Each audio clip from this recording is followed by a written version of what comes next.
이미 여러 차례 얘기한 것처럼 성소 안에 성스러운 천막을 의미하는 성막이 있으며 성막은 성소와 지성소로 나뉘어져 있습니다. 지성소에 들어가기 위해 거쳐야 하는 성소에는 세 가지 가구가 있습니다. 등대, 진설병, 그리고 향단입니다.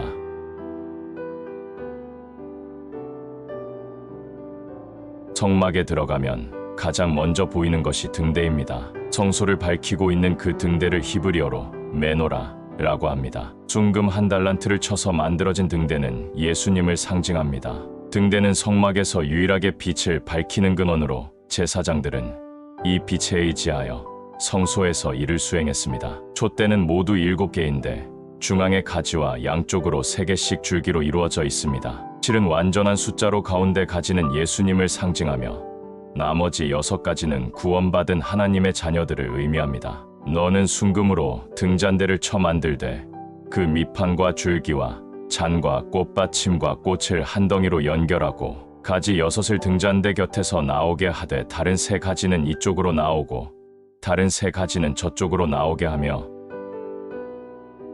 진설병은 성소 북쪽의 상 위에 한 줄에 6개씩 차려놓는데 이스라엘을 대표하는 12지파를 상징합니다.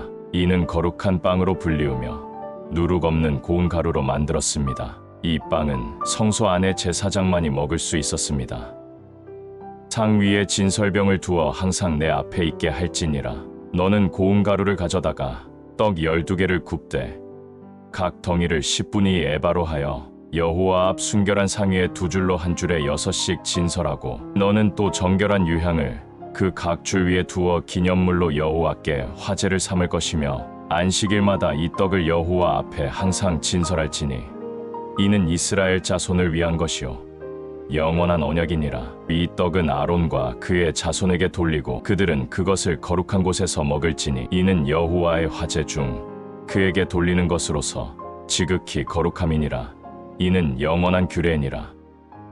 지성소의 입구라 할 수 있는 성소에는 등대와 진설병 외의 향단이 있습니다. 이 향단에 대해 알아보기 전에 지성소에 거하시는 하나님에 대해 잠시 생각해 보겠습니다.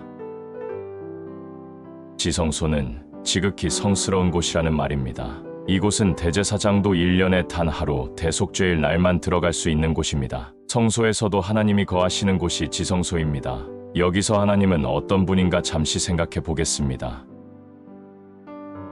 세상의 물질 중 핵분열이 매우 손쉬운 것이 우라늄입니다. 이 우라늄 1g이 핵분열할 때 나오는 에너지는 물 20만 톤을 데울 수 있는 열량 20조 칼로리나 되는데 이는 약 21.5톤의 TNT 폭약에 해당하는 에너지를 낼 수 있는 것입니다. 또 이것을 전력으로 환산하면 23,000kW가 되는데 이는 중산층 가구가 약 수천 년간 사용할 수 있는 양입니다. 그런데 하나님께서는 우라늄 1g이 아니라 우라늄 1kg이 아니라 한국 전체를 넘어 지구 전체를 은하계 전체 아니 전 우주를 창조하신 분입니다. 그런데 하나님께서는 어떤 방법으로 우주를 창조하셨나요? 놀랍게도 말씀 한마디로 전 우주를 창조하셨습니다. 태초에 하나님이 천지를 창조하시니라. 하나님이 이르시되 빛이 있으라 하시니 빛이 있었고 하나님은 우리 인간으로서는 도저히 상상조차 할 수 없는 존재입니다. 하나님께서는 자기 자신을 뭐라고 표현하셨을까요?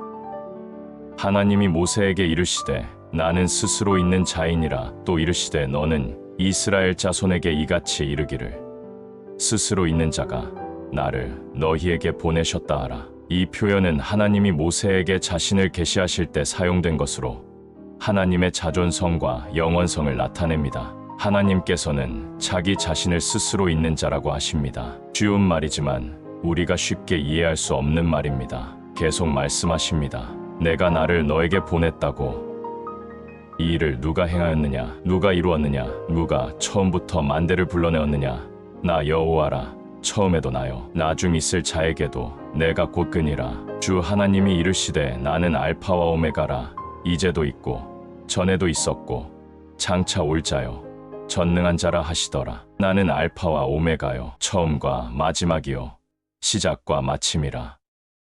옛날 박정희 대통령 시절 이야기입니다. 청와대에서 긴급회의가 소집되었고 시내에서 회식 중이던 장관 한 분이 급히 택시를 잡아타고 청와대에 들어간 일이 있었습니다. 당시 청와대 경호 상황이 얼마나 엄중하였던지 그곳의 분위기에 압도당한 택시 기사분이 오줌을 지렸다는 이야기가 있습니다. 박정희 대통령의 권력이 하늘을 찔렀다지만 하나님의 발끝 먼지에도 미치지 못하지요. 하나님이 아브라함에게 약속하실 때에 가리켜 맹세할 자가 자기보다 더 큰 이가 없으므로 자기를 가리켜 맹세하여 이러한 자기 표현은 하나님의 절대적인 존재성, 영원성 그리고 유일성을 나타내며 성경 전체에 걸쳐 하나님의 본질을 드러내는 중요한 개념입니다. 하나님은 거룩한 빛이십니다. 죄인이 하나님 앞에 나타나는 순간 바로 죽음입니다. 가늠조차 할 수 없는 초강력 에너지의 한순간에 증발해 버릴 수도 있습니다. 우리의 머리로는 상상조차 불가한 초강력 슈퍼파워이신 하나님 앞에 선다는 것은 영광스러운 일이지만 상당히 부담스럽고 위험한 일입니다. 아론의 아들 나답과 아비후가 각기 향로를 가져다가 여호와께서 명령하시지 아니하신 다른 불을 담아 여호와 앞에 분향하였더니 이 불이 여호와 앞에서 나와 그들을 삼킴에 그들이 여호와 앞에서 죽은지라. 자, 그러면 성소에 있는 향단의 역할에 대해 생각해 보겠습니다. 한마디로 향단이양 즉 연기는 하나님과 제사장의 직접 대면을 피하기 위한 차단막 역할을 하는 것입니다. 주 앞에 제단에서 불타는 숯불이 가득한 향로를 취하고 또 곱게 간 향기로운 향을 두 손에 가득 담아 시장 안으로 가지고 들어가 주 앞에서 불 위에 그 향을 두어 향이 연기가 증거파니 긍휼의 자리를 덮게 할지니 그리하여야 그가 죽지 아니하리라. 1년에 한 번 거행된 대속죄일은 대제사장이 온 백성의 죄를 사함받기 위해 언약궤가 보관된 지성소에 들어가는 것이었습니다. 그 궤에는 율법이 적힌 석판이 들어 있었고 그 위에 하나님께서 거하십니다. 제사장이 피워 갖고 들어가는 향의 역할은 무엇인가요? 그 향은 제사장이 하나님을 직면해 사망하는 것을 막아주는 중보의 존재인 것입니다. 지성소를 메우는 향의 구름은 하나님의 압도적인 순수함과 거룩함과 인간 사이에 존재하는 장벽을 해결해주는 역할을 하는 것입니다.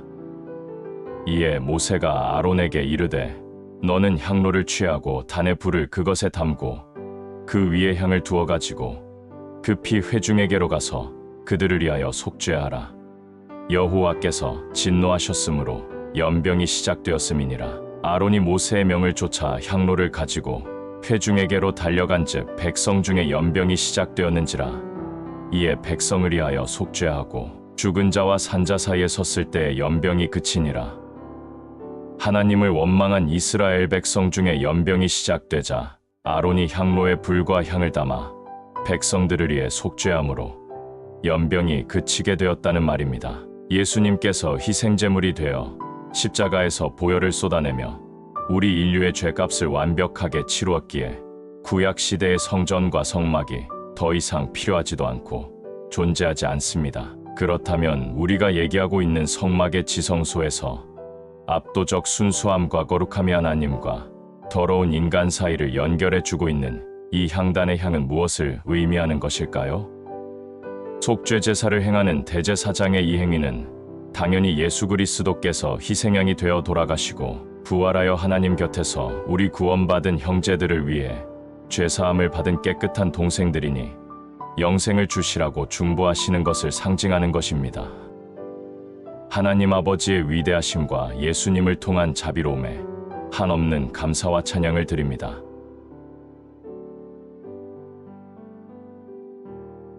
지성소에 피어오르는 향을 통해 하나님의 임재하심을 깨닫게 되는 것처럼 예수님으로 인해 구원받은 우리 성도들을 통해 나타나는 예수님의 향 냄새로 인해 많은 사람들이 하나님을 알 수 있기를 기원합니다. 항상 우리를 그리스도 안에서 이기게 하시고 우리로 말미암아 각 처에서 그리스도를 아는 냄새를 나타내시는 하나님께 감사하노라. 우리는 구원받는 자들에게나 망하는 자들에게나 하나님 앞에서 그리스도의 향기니 이 사람에게는 사망으로부터 사망에 이르는 냄새요 저 사람에게는 생명으로부터 생명에 이르는 냄새라. 누가 이 일을 감당하리요?